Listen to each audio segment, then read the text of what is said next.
Максат, бул жеңиш менен куттуктайм. Канчалык ушул жалпы эле ушул тайпалык баскыч боюнча айта кетсең, өтө оор болгондой. Алгачкы мына Тиморду уттук бир эсеп менен. Ошол кийинки беттеште 2-1 эле болду.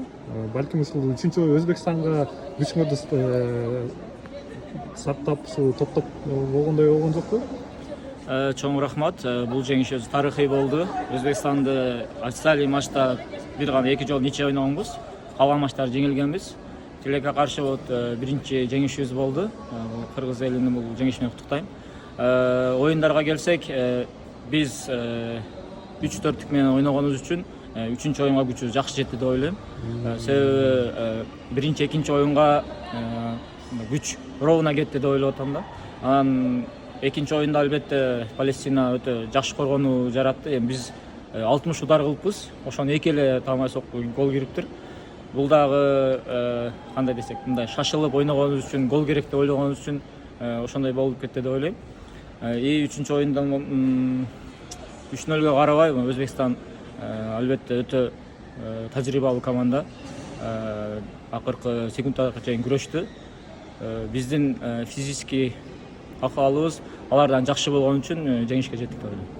Ошол буга чейин мына 3-чү турдук оюндарда Палестина утулуп калбады Чыгыш Тиморго. Анан Чыгыш Тимор менен болгон беттеш саналып калды да. Ошол дагы силерге дем берген жокпу? Себеби Палестинаны 2-1 эле уттук. Эгерде Палестина утуп алганда, анда Чыгыш Тимор менен болгон беттеш саналбайт болчу да. Анан плюс 1 эле болуп калып голдук эсептагы. Ошол кандай таасир берди? Албетте, алда башында Палестина оюнунан кийин бир аз бизге маанай жактан бир аз таасирин берди.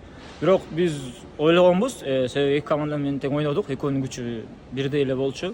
Палестина биз менен өтө чоң күч жоготту да. Ошон үчүн мен баарыбыз эле ойлогонбуз, Тимур утуп кетиши мүмкүн депчи. Биз акыркы оюнга настрой кылдык, аларды карабай.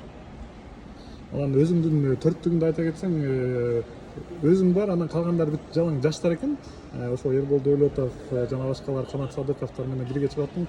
Ошол жаштар менен бири-бирине түшүнүү эң эле ошол 3 оюнчу дароо эле сага пас берет экен. Анан сенден көз каранды болуп жатты да. Ошол алар жаш жаңы чакырылган, дебют кылып жаткан оюнчулар менен ойноо кандай болду? Таасир кандай болду? Жаш оюнчулар уже көптөн бери эле ойноп атат. Бир жылдан бери ойношуп атат. Россия менен дагы сынап көргөнбүз 4-0 катарычы.